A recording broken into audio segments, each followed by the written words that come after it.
Pasamos al turno de introducción de el en contra.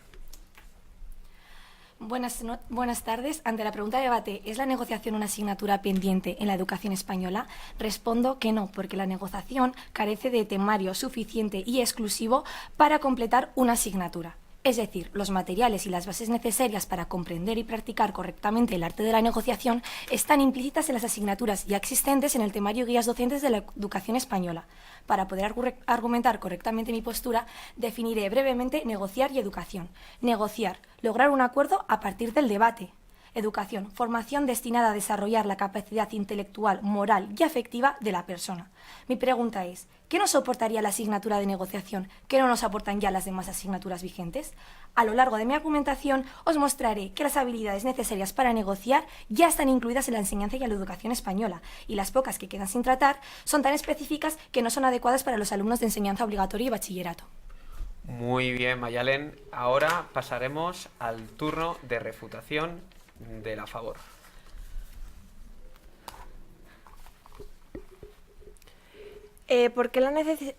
Ante la pregunta ¿por qué la necesidad de la negociación como asignatura?, yo en mi turno de refutación quería decir que para los niños la resolución de conflictos será muy importante para su convivencia y sociabilización, ya sea entre ellos o con adultos.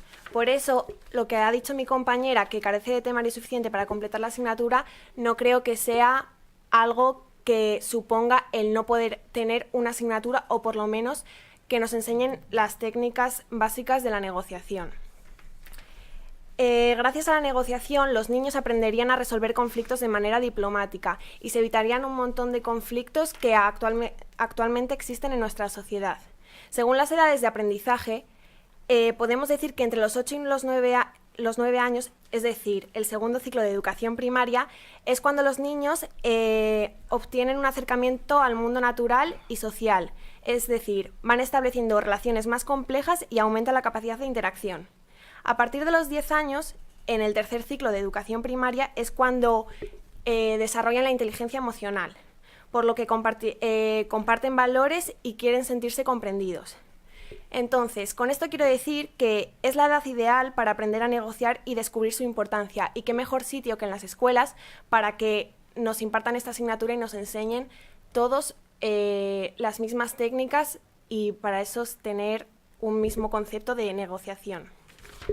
De hecho, existen varios ejemplos en los que en algunos países se establece algún proyecto de negociación. Por ejemplo, en Colombia hay un proyecto en el que los niños de 13 y 16 años tienen asignaturas de habilidades de negociación a nivel personal entre niños y padres, o con los profesores y entre los propios niños. Luego, como podemos saber todos, el modelo finlandés es el mejor sistema educativo del mundo, y se han propuesto eliminar las asignaturas, y también se elimina el que el profesor pregunte y los alumnos contestan, por lo que trabajarían juntos en pequeños grupos para discutir problemas, es decir, negociar. Por último, sí, dígame.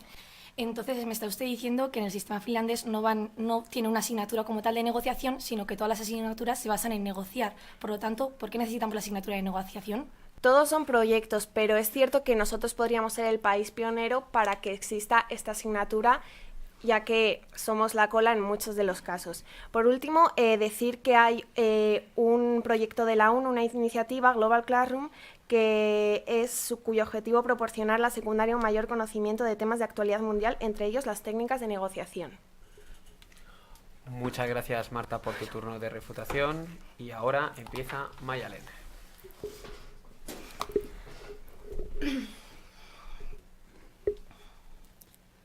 Me gustaría comenzar mi turno de refutación citando a los consultores de Littmans, que aseguran que la capacidad negociadora es un instrumento básico en el desarrollo de la carrera profesional de cualquier alto directivo.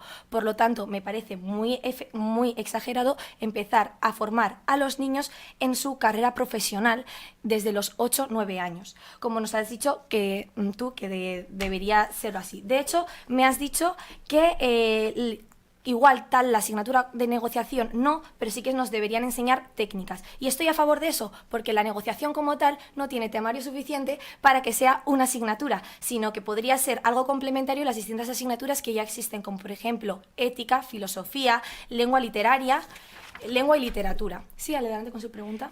¿Puede enseñarme alguna evidencia de que solo los directivos o en las carreras se necesita estudiar negociación y no los niños que se enfrentan diariamente a conflictos? Sí, se los podría enseñar, pero no lo voy a hacer porque no lo necesito, ya que usted, como me ha dicho antes en su introducción, los niños ya desde pequeños negocian con sus padres, por lo tanto no necesitan que nadie les enseñe a negociar. Sin embargo, sí que les necesitan a alguien que les enseñe a escuchar, a observar o a reflexionar para después poder llegar a la negociación. Y estos valores y estas habilidades las enseñan a medida que crecemos y con la ayuda de las asignaturas que ya he citado anteriormente. Y también quería hablar sobre, si googleamos técnicas de negociación en Internet, lo que encontramos, la base de la negociación es, por ejemplo, ser cortés, respetuoso, educado, tener información sobre lo que queremos negociar. Todo esto no es necesario que nos lo enseñen en una sola asignatura, sino que ya nos lo enseñan a lo largo de todo nuestro periodo educativo. Y si no, también podríamos, la solución que pongo yo para conseguir el mismo fin que se querría conseguir con el añadido de esta asignatura es reforzar, por ejemplo, en lengua y literatura, la sección de lenguaje de debate o oratoria, ya que me parece la base necesaria para poder llegar luego a negociar y no, por tanto, solo enseñar a negociar. Me parece que así tendrían una enseñanza más completa todos estos estudiantes. También me gustaría hablar de la filosofía. Si ya se ha quitado la asignatura de Historia de la Filosofía, la que nos enseñaba habilidades necesarias para negociar y adquirir otras asignaturas, o sea, la filosofía que nos enseñaba a debatir y a saber escuchar al otro, la han quitado según la LOMCE en segundo de bachiller, ya no se cursa, porque ahora añadir una asignatura que es menos completa que esta que ya han decidido quitar. En todo caso, volvería a añadir la asignatura de filosofía y quizá completarla con alguna de las informaciones y de los tips que nos podrá dar después Manu sobre la negociación. De todas formas, también querría decir que la negociación, la asignatura como tal, no sería una enseñanza continuada, sino sería parcialmente y no tendría luego validez y no se recordaría como tal. Muchas gracias. Muy bien, Mayalen. Hemos visto que has visto el tiempo y te has asustado. Ahora te llega el minuto de conclusión. Vale. A lo largo de este debate hemos visto que la asignatura de negociación no tiene lo suficientemente argumentos y temario como para que sea solo una asignatura. Y además se necesitaría más de una asignatura para poder cursarlo continuamente y que sea eficaz para los estudiantes. Si solo se convierte en una asignatura como tal suelta, los estudiantes olvidarán todo lo que han aprendido. Tiene que ser algo continuado. Por lo tanto, creo que la respuesta del debate es no, porque porque la negociación carece de temario necesario y exclusivo de la negociación, sino que habría que añadir a las asignaturas ya vigentes, si eso, algo relacionado con la negociación, la oratoria o el debate, que es realmente lo que se necesita y las bases necesarias para saber negociar correctamente. Por último, me gustaría terminar con una frase de John F. Kennedy que nos dice: no podemos negociar con aquellos que dicen lo mío es mío y lo que es tuyo es negociable. Primero hay que educar en el respeto y después negociar. Muchas gracias, Mayalen. Y ahora el turno de conclusión de la favor. A lo largo de este debate han surgido ideas por las cuales uno puede estar a favor o en contra de establecer la negociación como asignatura en el colegio. Según hemos visto, las etapas de aprendizaje ha quedado bastante claro que entre los 8 y los 10 años sería la edad ideal en la que los niños podrían estar preparados para aprender el arte de la negociación. También ha quedado claro que la negociación evita conflictos de manera diplomática y nos ayuda a vivir en una sociedad con menos problemas. Es cierto que aún existen numerosos países en los que no se imparte una asignatura de negociación como tal, pero ¿por qué España no podría ser pionera teniendo en cuenta que es algo positivo para la sociedad? Por eso deberíamos plantearnos la posibilidad de enseñar técnicas de negociación ya desde niños y evitar así los conflictos que pueden surgir a lo largo de nuestra vida. Por eso yo creo que sí, que debería haber una asignatura de negociación. Y me gustaría terminar con una frase de Kennedy que dice: jamás negociemos con miedo, pero nunca temamos a negociar.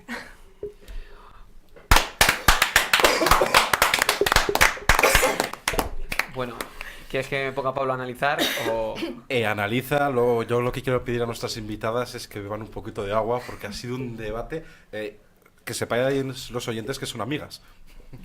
Sí, pero no sabíamos qué iba a decir la otra, ¿eh? Creo que está anotado. ¿Qué te ha parecido el debate, Manu? Bueno, me ha parecido un debate dinámico, la verdad. En primer lugar, ha sido un debate dinámico, hemos visto de todo.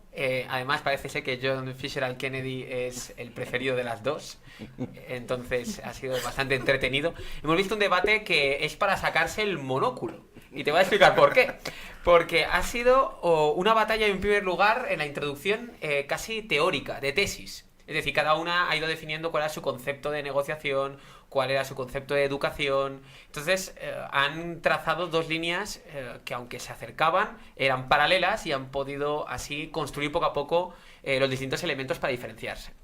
En el caso de Marta, ha definido negociación muy bien, nos ha hablado de un umbral de 8 a 10 años, nos ha hablado del desarrollo de la inteligencia emocional y, al fin y al cabo, poco a poco ha ido definiendo con mucha tranquilidad cada una de las ideas que venía aquí a transmitir. Por otra parte, hemos tenido a Mayalen Romero en el En Contra, una persona muy emocional, la conozco desde hace años, y la verdad es que ha sido muy entretenido porque su introducción ha sido una batalla de tesis espectacular, y luego cuando ha ido a refutar, excluyendo el final en el que se ha puesto un poco nerviosa, y además que es una persona acostumbrada a refutar y concluir casi toda la vida, pues... hay un dato que me parece muy interesante. Ha hablado de los valores de la negociación, digamos, en el periodo educativo, que al fin y al cabo está como medio establecido. Había una batalla entre la educación nórdica y demás, que ha sido realmente interesante y ha hecho una cosa diferente a Marta, que es proponer una solución. Y ha hablado de reforzar, por ejemplo, en la asignatura de literatura o lengua, pues áreas como el debate y la oratoria, que son herramientas que ayudarían también a conocer mejor el arte de la negociación, que hoy creo que será un día pues acertado para aprender sobre la negociación. Así que bueno, este es mi análisis, es decir, ha sido un debate entretenido, hemos visto de todo y ante todo hemos visto pues una batalla frente a frente, así que muy contento con este debate, la verdad. Yo, chicas, alejándonos igual de los tecnicismos del debate, os quería preguntar ¿qué tal la experiencia de debatir en la radio? Muy buena, solo que yo con lo charlatana que soy me habría gustado tener un pelín más de tiempo. Pero muy divertido. ¿Y Marta? Yo la verdad es que venía bastante nerviosa, pero bueno, no ha sido para tanto, ¿no? No, ha estado bien, ha estado bien. Bueno, como Marta ya se ha quitado los nervios y como Mayalen es charlatana y se ha quedado con las ganas de hablar, ya sabéis que os invitamos a que os quedéis el resto del programa para hacer de tertulianas o de contertulias o de charla sobre el resto de las secciones. Y ya sabéis que la siguiente sección que tenemos, que va también con mucho ímpetu. Muchísimas gracias, Manu, por esta sección. De nada, solo faltaría. Nos vemos en la del final. Eso espero. Eso esperamos, ¿verdad? Y nada, os invitamos porque ahora viene una sección con mucho ímpetu y con mucha energía, porque Paco Martín nos trae un discurso de los que marcan época.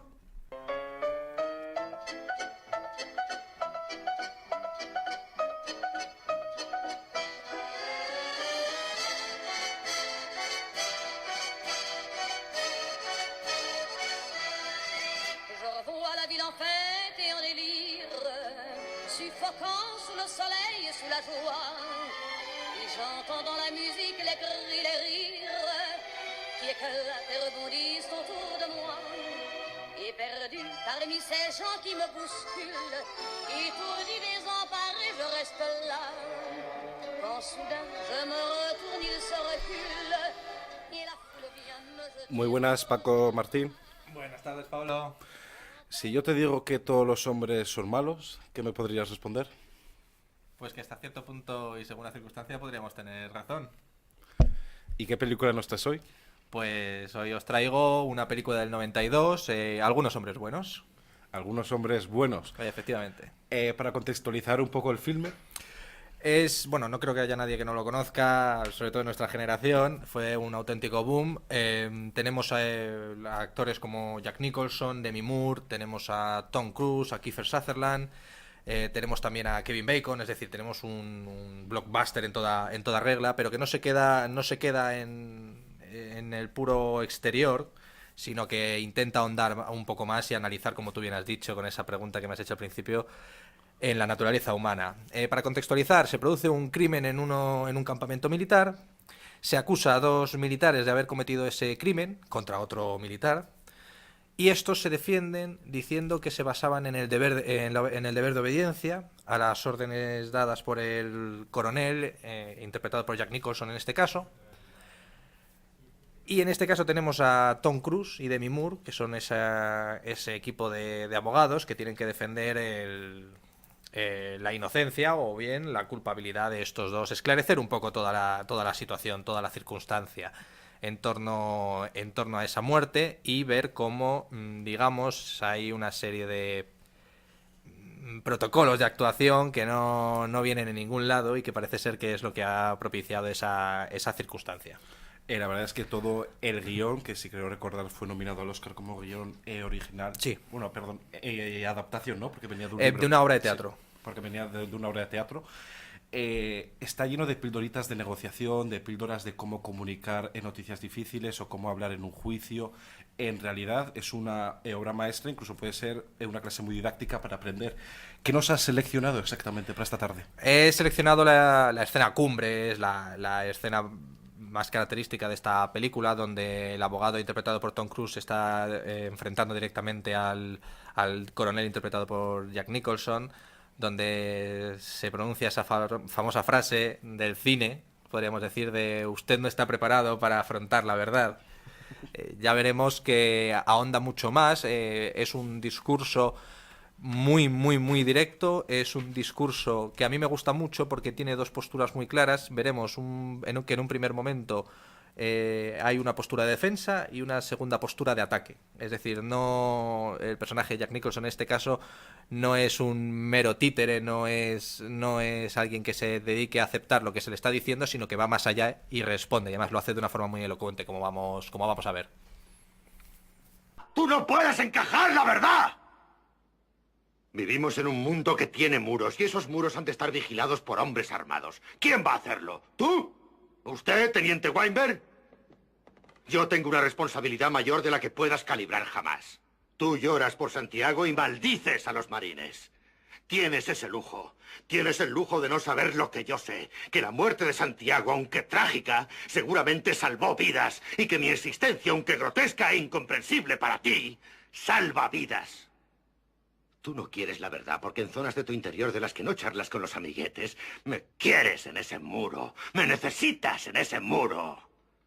Nosotros usamos palabras como honor, código, lealtad. Las usamos como columna vertebral de una vida dedicada a defender algo. Tú las usas como gag. Y no tengo ni el tiempo, ni las más mínimas ganas de explicarme ante un hombre que se levanta y se acuesta bajo la manta de la libertad que yo le proporciono y después cuestiona el modo en que la proporciono. Preferiría que solo dijeras gracias y siguieras tu camino. De lo contrario, te sugiero que cojas un arma y defiendas un puesto. De todos modos, me importa un carajo a qué creas tú que tienes derecho. ¿Ordenó el código rojo? Hice el trabajo que me encargaste. ¡Ordenó el código rojo! ¡Por supuesto que lo hice, joder!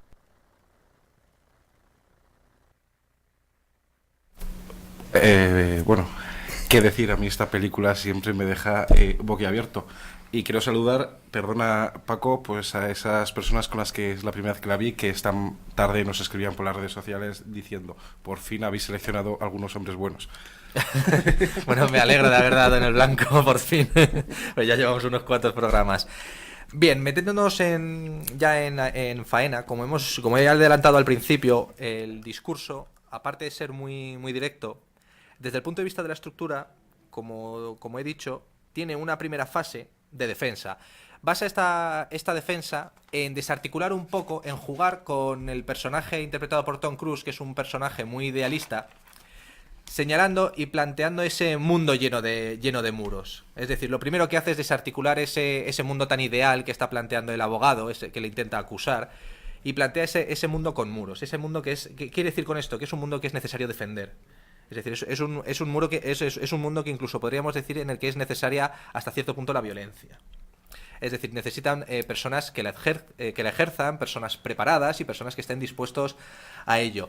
No solo eso, sino que a la vez de construir este mundo, que por otro lado es muy proclive y es muy beneficioso para la justificación propia, es decir, no solo desarticula con este mundo de muros el idealismo del abogado interpretado por Tom Cruise, sino que además le permite poner las bases para lo que va a ser su defensa y su justificación. Lo vemos, como hemos visto en el discurso, que dice: vivimos en un mundo que tiene muros, estos muros deben de ser protegidos por hombres con armas. ¿Quién va a hacerlo? ¿Tú? Dice: yo asumo la responsabilidad, una responsabilidad más grande de la que tú puedas imaginar. Es decir, incluso vemos como no solo está desarticulando ese idealismo del protagonista, sino además está poniendo a sí mismo como mártir. Es decir, se está poniendo a él mismo realmente como salvador. Continúa su defensa diciendo que esta persona solo está pensando en la muerte de ese marine, Santiago, que se llama, pero que sin embargo esa visión es parcial, porque dice: tienes el lujo de no saber lo que yo sé, que la muerte de Santiago, aunque trágica, probablemente salvó vidas. Es decir, coge la muerte de este militar, que en principio debería ser algo tabú para él, porque es por lo que se le está juzgando, y lo convierte en algo positivo, en algo que le puede incluso beneficiar a él. Es decir, es cierto, bajo mi mandato murió un marine, pero esa muerte salvó vidas.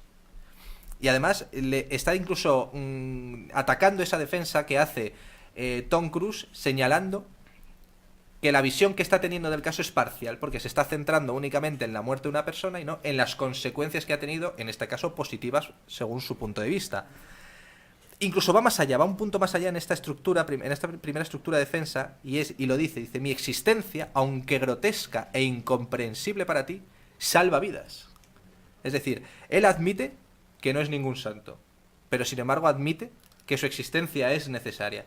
Es decir, está destruyendo con estos tres argumentos todo ese idealismo y toda ese mundo de blancos y negros que plantea el personaje de Tom Cruise, sino que lo que plantea es un mundo de grises mucho más favorable además para defenderse. Una vez llegado a esta estructura, como decimos, de defensa, viene el ataque.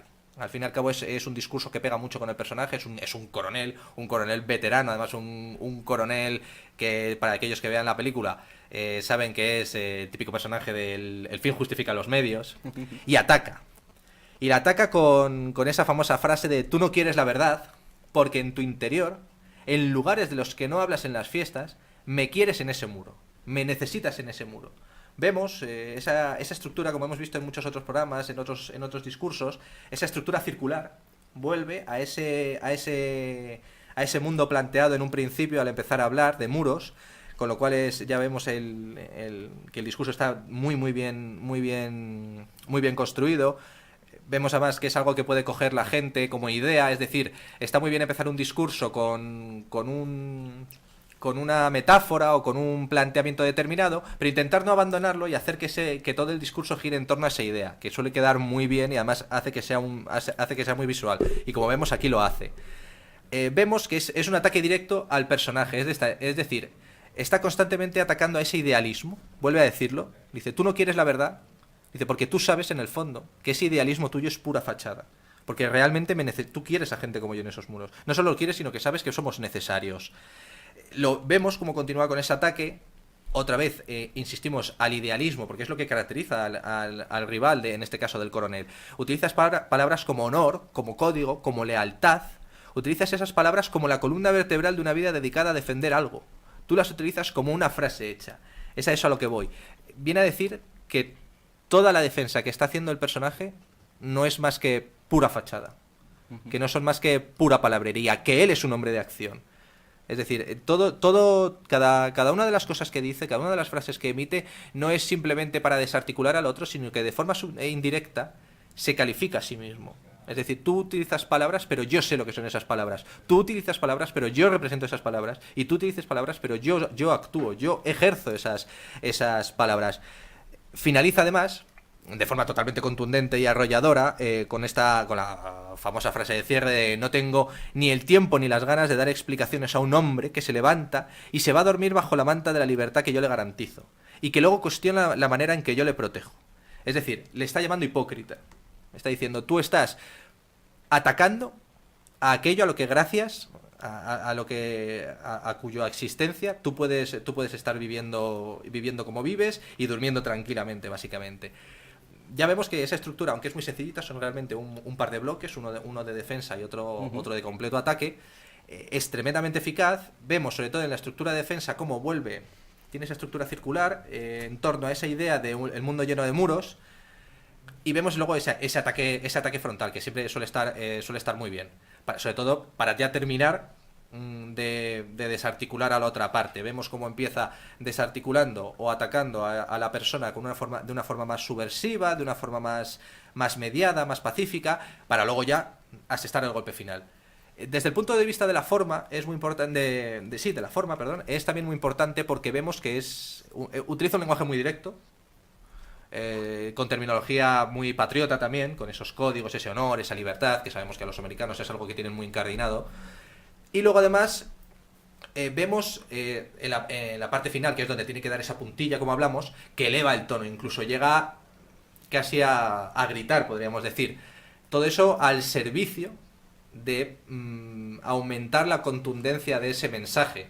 Entonces vemos que tanto como se ha visto, tanto la estructura como la forma, que es muy importante, que a veces se deja a un lado, están total y absolutamente al servicio de la idea que quieren transmitir. En este caso es el fin justifica los medios, justificar que lo que ha ocurrido no es ni tan malo y que además era hasta cierto punto necesario. Ni tan malo y hasta cierto punto necesario. La verdad es que nos ha explicado Paco Martín como un discurso de justificación, porque tanto el abogado como el coronel veían la realidad de forma diferente, y al final esos suelen ser los debates y cualquier comunicación en la vida real. Paco, muchísimas gracias, como cada domingo. Ha sido un placer escucharte verdaderamente, y creo que nos ha vuelto a salir el gusanillo de volver a ver la película, aunque la hayamos visto 5, 6 o 7 veces, ¿verdad? Yo la recomiendo enormemente. Es una película que yo creo que según la vas revisionando te vas quedando con matices o con pequeños detalles que antes se te habían escapado. Bueno, pues muchísimas gracias, Paco. Nos vemos la semana que viene. Y ahora vamos a ir con esa sección que estamos esperando, la de entrevista con...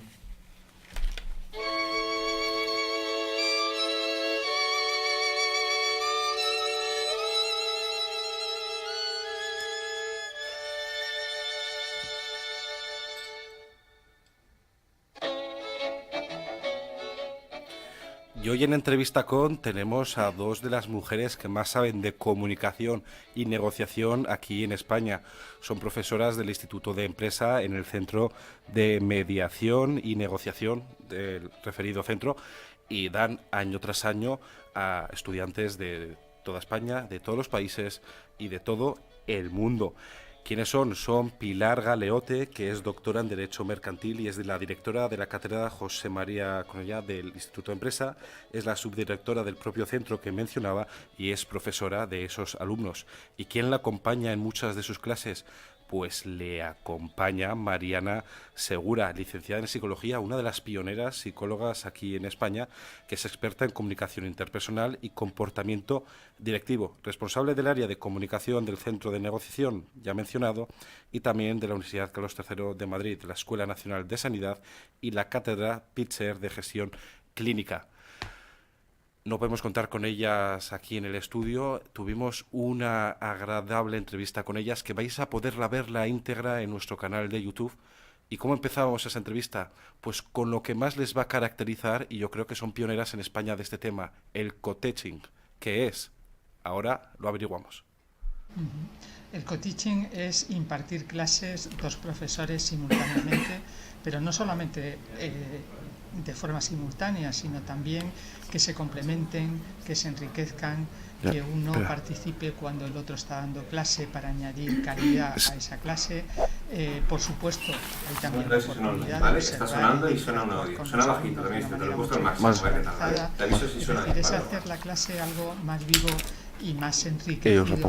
Y desde luego hay que saber hacerlo, porque no cualquiera engancha y coopera con el otro profesor de una manera que se consiga ese resultado de crear valor. Nos comentas que hay que saber cómo hacerlo. ¿Cómo hay que hacerlo? ¿Cómo hay que hacerlo? Pues desde luego hay que conocerse muy bien los dos profesores, hay que tener confianza mutua en que cuando el otro interviene sabes qué es lo que va a decir y sabes que si queréis verla, realmente va a cumplir. bueno, si se escucha, ¿no? Hay que tener una capacidad comunicativa muy amplia. No, es que los auriculares estoy escuchando en los micros y la pecera. Por eso. Comunicación recíproca delante de otros. y desde luego hay que tener un training o una trayectoria larga como Pilar y yo, que llevamos tantos años juntas, que muchas veces nos dicen qué bien lo tenéis preparado, y no es que lo hayamos preparado, es que ya nos conocemos muchísimo. ¿Cuántos años lleváis juntas, Pilar, y por qué surge la iniciativa del co-teaching? Bueno, pues Mariana y yo en concreto dando clase llevamos la friolera de unos 16 años juntas, dando co-teaching o impartiendo clases con metodología de co-teaching, y la iniciativa es nuestra, pero en realidad la iniciativa es del Centro de Negociación y Mediación del Instituto de Empresa donde estamos. ¿Por qué? Porque cuando el Centro de Negociación y Mediación, al hilo de las primeras investigaciones que se empezaban a realizar en la Universidad de Harvard, de donde bebemos, la metodología de negociación que enseñamos es la metodología de negociación basada en intereses y viene de allí. Cuando el Instituto de Empresa se plantea el entrenar a sus directivos en una competencia tan importante como es la negociación, el segundo planteamiento es qué metodología utilizar. Y se vio y se descubrió que la metodología en co-teaching podía ser la mejor. Y se hizo una especie de proyecto piloto a ver cómo salía. Y efectivamente vimos que el alumno o el interesado en el curso, ya que no solo damos formación de posgrado ni de grado, sino también in company, aprovechaba mucho mejor la materia si no solo se le enseñaba cómo preparar temas estratégicos de planificación estratégica y táctica, sino si además del experto en esa estrategia, que en este caso es mi papel en las clases de negociación, había un experto en comunicación, normalmente de formación psicólogo, como es Mariana, psicóloga, que les enseña o nos enseña a todos a hacer que eso que está preparado, si me permites la expresión, de manera plana, consiga el efecto pretendido en la mesa de negociación. Y aparece ahí la comunicación y la persuasión. Entonces, ante la imposibilidad de que un profesor sea observador de temas estratégicos y además de temas comunicativos o de cómo hacerlo, aparece la necesidad de ese doble papel doble papel, o que existan dos personas en la clase de negociación. Y en la actualidad a todos se les imparte metodología basada en co-teaching. Nos estáis comentando pues de lo que se encarga cada una, ¿verdad? De las estrategias y de la comunicación y de lo bien que os complementáis para transmitir. En comunicación hay un principio que es ¿qué recibe la gente? ¿Cómo reciben los alumnos y las alumnas que haya dos profesoras en el mismo tiempo?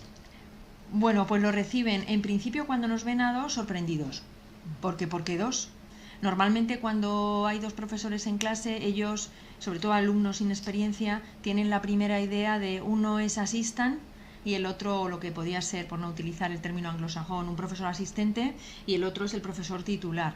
Cuando aclaramos nada más llegar que no, que somos dos y que van a ver lo que hacemos rápidamente, lo reciben tras la primera clase muy bien porque ven perfectamente el encaje. Y ven que cuando hacemos un ejercicio de role-playing, el feedback se enriquece de esa manera, no solo con temas de qué hay que hacer, sino de cómo hay que hacerlo. Incluso ellos inmediatamente, digamos, se integran en esa dinámica y las preguntas, a partir, por ejemplo, de un caso, pues las dirigen a una y a otra dependiendo de ese doble papel que llevamos a cabo. De manera que ellos están también atentos a esa doble perspectiva de la negociación, que es tan importante, porque para aprender competencias no solamente hay que ser un buen estratega, sino que luego en la mesa de negociación hay que saber pues preguntar, sonreír, hacer silencios, argumentar, etcétera, todo lo que tiene que ver con la comunicación. Nos habléis de la negociación, que creemos que es un pilar básico en el mundo profesional, incluso en el personal en algunos ámbitos, y que no se le da la suficiente importancia pues en el sistema educativo español, al menos público. ¿Por qué creéis que es muy importante negociar?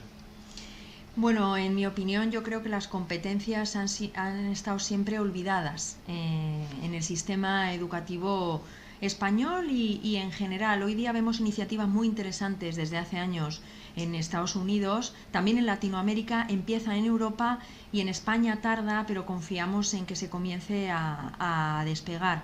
Tradicionalmente la educación ha sido no en competencias, sino en lo que llamamos el fondo de las asignaturas, y yo os puedo hablar como abogado que soy de la licenciatura en Derecho, o de lo que hoy día es el grado en Derecho, que sí que empieza a haber facultades donde en el ámbito en la materia procesal sí que junto a la jurisdicción o los juzgados y tribunales tradicionales se empieza a hablar ya de los ADRs, los Alternative Dispute Resolution, como mecanismos alternativas de resolución de ese conflicto.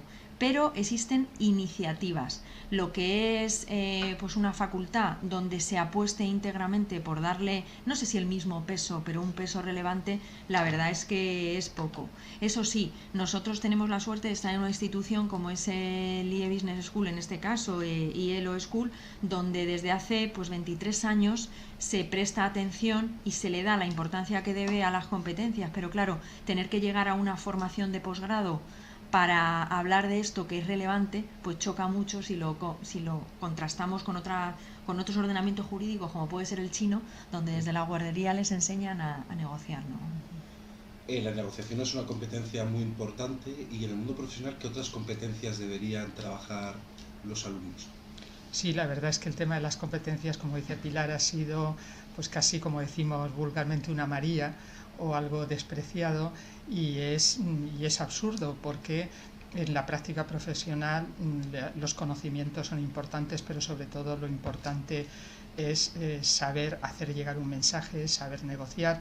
Otras competencias, desde luego la oratoria, la capacidad de comunicación, que yo como psicóloga antes decía, Pilar, que en la Facultad de Derecho ahora tímidamente se empieza, pero es absurdo, por ejemplo, que a los psicólogos no se les entrene en saber hablar, en saber comunicar, en saber persuadir, o a los maestros, o a cualquiera en realidad, pero vamos, hay disciplinas en que es la base y aún así no se nos entrena.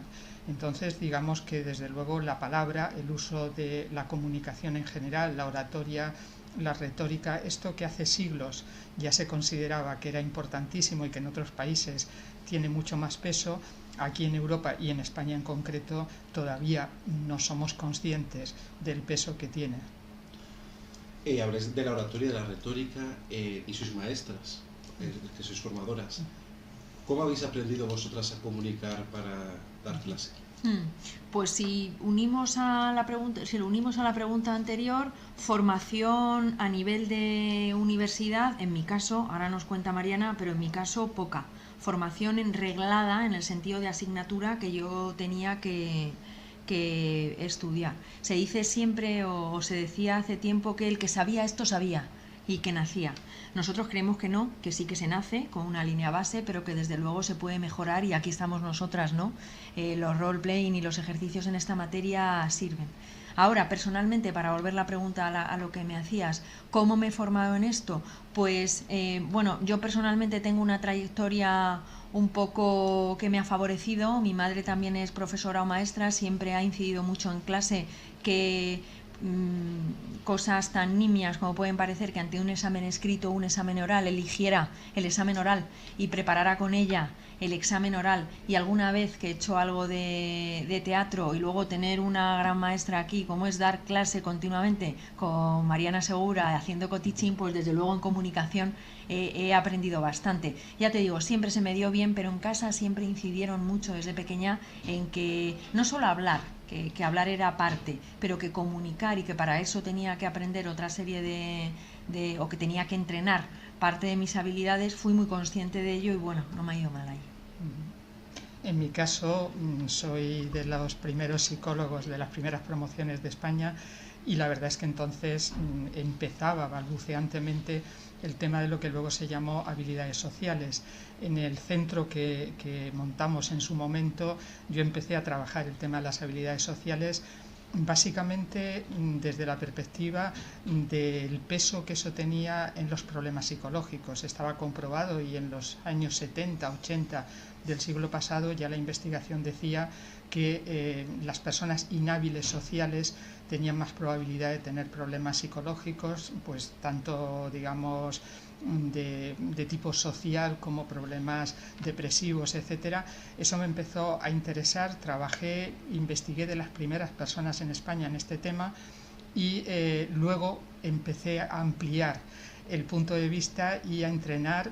Tengo una muy amplia formación en cuanto a cómo entrenar, por ejemplo, a personal sanitario, a médicos, enfermeras. Los médicos se dejaban menos en principio, luego ya empezaron a darse cuenta de que era importante la comunicación con el paciente, y poco a poco pues me fui centrando en lo que era la formación de otros en habilidades sociales, y al llegar al IE pues tuve la suerte de conocer a Merche y a Pilar, y aquí encajé perfectamente y me di cuenta de que era un entorno privilegiado a la hora de entrenar a otros que, como tú decías al principio, van a ser profesionales, y que es una oportunidad magnífica para hacerse con ese bagaje no solo de conocimientos sino también de competencias. Nos estáis contando que el IE da la oportunidad a los alumnos de adquirir estas habilidades, pero me voy a quedar con una cosita que has dicho, que cuando queríais trasladar esa comunicación a los médicos al principio no se dejaban. ¿Es difícil enseñar a gente habilidades sociales porque puede no creer en ellas? Sí, el problema, y sobre todo viniendo de la psicología, que bueno, que tuvo su momento de mayor, digamos, reconocimiento social y de un planteamiento más científico, pero desgraciadamente ha derivado en aspectos, por decir así, menos rigurosos. Eso ha hecho que de alguna manera se considere que es algo, como decía Pilar, yo en algunas de las cosas que tengo escritas tengo citas que ponen los pelos de punta, permitidme que lo diga, en el sentido de, por ejemplo, médicos reconocidos que dicen que eso de saber empatizar con el paciente y saber transmitir el mensaje, pues es algo que si se da es estupendo, pero si no, ¿qué le vamos a hacer? Algo así, ¿no? Entonces es tremendo, porque desde los años 60 está perfectamente investigado y de manera muy rigurosa el efecto que produce una buena comunicación en el entorno sanitario versus el mal efecto que produce cuando esa comunicación no es correcta, tanto en la ingesta de fármacos, la necesidad de atención postquirúrgica, la estancia hospitalaria y por supuesto la satisfacción y el propio control del paciente sobre su propio proceso de salud. Esto es tan científico, tan serio y tan riguroso como saber pues patología quirúrgica o saber traumatología, pero es verdad que estamos todavía muy lejos de que la sociedad en general lo considere así. Yo aquí añadiría, Pablo, si me permites, es un tema curioso cuando uno se enfrenta a clases de diferente nivel. Los alumnos, Mariana y yo lo comentamos mucho cuando salimos de clase, los alumnos más jóvenes, de grado o de posgrado, nos reciben como ¿qué me van a enseñar? Y en concreto en Derecho, por ejemplo, cuando nos enfrentamos a un LLM o a un máster en Derecho Transnacional, pues ¿dónde lo pone? Esto que cuentan, ¿dónde lo pone? Pero esto de la persuasión y la negociación, ¿existe un código? Te hablo ya no solo del ámbito sanitario, del mundo jurídico. Sin embargo, a medida que vamos ascendiendo en edad, o másters más executive, más profesionales, llegando a una formación in company, determinada empresa que contrata al Instituto de Empresa y vamos nosotras a impartir un programa a la medida para ellos, no solo te reciben deseosos y bueno, pues con los ojos y los oídos escuchando a tope, sino cuando tienes un receso o tienes la oportunidad de hablar con ellos, te dicen, bueno, es que soy consciente de mi carencia y he sido consciente de mi carencia cuando nada más empezar a trabajar, pero ¿y cómo la suplo? O paro y hago un curso de estos. Entonces, la conclusión es: lo que al principio, antes de enfrentarte a determinado público, puedes decir, bueno, pues la gente más joven puede venir con la mente más abierta y no va a recibir mejor, cuesta quizá en España por esa impronta del sistema educativo español de esto es una competencia, es una María, como comentaba Mariana. Sin embargo, ves al profesional de otros ámbitos que no sean el sanitario, y tampoco te digo al 100%, que te reciben y luego el feedback que te dan de los cursos es: ojalá y me hubieran contado a mí esto hace 35 años o hace 40 años, tenéis que hablar más de esto, pero nos tienen que dejar. Bueno, yo creo que hemos dejado bastante patente con esta gran entrevista, que repito, podéis verla íntegramente en nuestro canal de YouTube a partir de la semana que viene. Yo os quiero preguntar, Marta Mayalen, ¿cuál es vuestra opinión del co-teaching? ¿Qué sensación tendríais si dos profesoras o dos profesores entraran a vuestra clase? Yo creo que en un principio me chocaría el que hubiese 2 profesoras, pero creo que también sería positivo para mi formación. Y yo creo que es muy importante esto y tiene muchos valores positivos, ya que distintos puntos de vista generan efectos más completos en el alumno. Bueno, pues con esta gran idea del co-teaching, que como recordamos en palabras tanto de Mariana como de Pilar, no lo puede hacer todo el mundo porque puede desvirtuar la educación, ellas también nos van a dar 3 consejos tanto de negociación como de comunicación para que aprendamos habilidades comunicativas. Para nosotras, un negociador pues debe tener una mezcla de muchas dimensiones y habilidades, pero en concreto 3. En primer lugar, debe ser creativo. Cuando decimos que debe ser creativo, debe ser capaz de mirar la realidad a la que se enfrenta de manera diferente, a lo, como ya decía De Bono, pero sobre todo ser capaz de generar diferentes propuestas al otro y ser capaz de ver diferentes caminos para el problema al que se enfrenta. Creativos. En segundo lugar, debe ser riguroso. Negociar no es improvisar. La negociación es enemiga de la improvisación. La rigurosidad en negociación la medimos con un elemento de la metodología que que llamamos criterios externos de legitimidad, que son referentes externos a la mesa de negociación que nos sirven para avalar una propuesta. Luego debe ser riguroso y en tercer lugar debe ser flexible, que esto es lo que está más relacionado, pero a veces se equivoca, con la improvisación. El negociador no debe ser alguien inflexible, alguien absolutamente cerrado de mente, todo lo contrario. Debe ser flexible, pero con la capacidad de la empatía, con la mente abierta para ser capaz de entender al otro, modificar en lo que sea necesario su planteamiento para obtener la finalidad, que el fin último de la negociación es tratar de satisfacer las motivaciones o los intereses de todas las partes implicadas en la mesa. Luego, ser creativo, riguroso y flexible. Exactamente, eso casi se podía aplicar a todo, porque como decía Pilar, todo es negociación, pero yendo en detalle a cómo comunicar de una forma eficiente, yo lo resumiría primero en ser expresivo. La expresividad tiene que ver con 2 cosas, con el entusiasmo, es decir, que el tono de voz, el volumen, los gestos, de alguna manera dibujen esa adhesión de la persona que habla su propio mensaje. Y segunda cuestión importantísima para ser expresivo, utilizar pausas. Cuando la voz es una especie de serpentina que no se corta, eso no atrae a nadie y no sirve de mucho. Tiene que ser algo que vaya de alguna manera interrumpiéndose y vaya dejando espacio no solo para que el otro piense, sino para que se creen esos momentos de intensidad y de interés. Entonces esa sería la expresividad. En segundo lugar, lo que hablábamos de la empatía, el interés enorme en el otro. La comunicación siempre es un diálogo, incluso aunque sea un ejercicio de oratoria, de una sola persona hablando, es un diálogo. De manera que hay que observar al otro, hay que preguntar al otro, hay que interesarse por el otro y hacer la comunicación a la medida del otro. Es la única manera de que eso funcione. Si lo que escuchamos es una frase hecha, si nos suena a discurso manido, no va a funcionar. Y en tercer lugar sería la honestidad, es decir, que alguien que habla lo identifiquemos como alguien creíble, como alguien que nos merece confianza, como alguien que de alguna manera nos fiamos de él. Aristóteles decía que el buen comunicador o el buen orador es el que es veraz, prudente y además es, benevolente.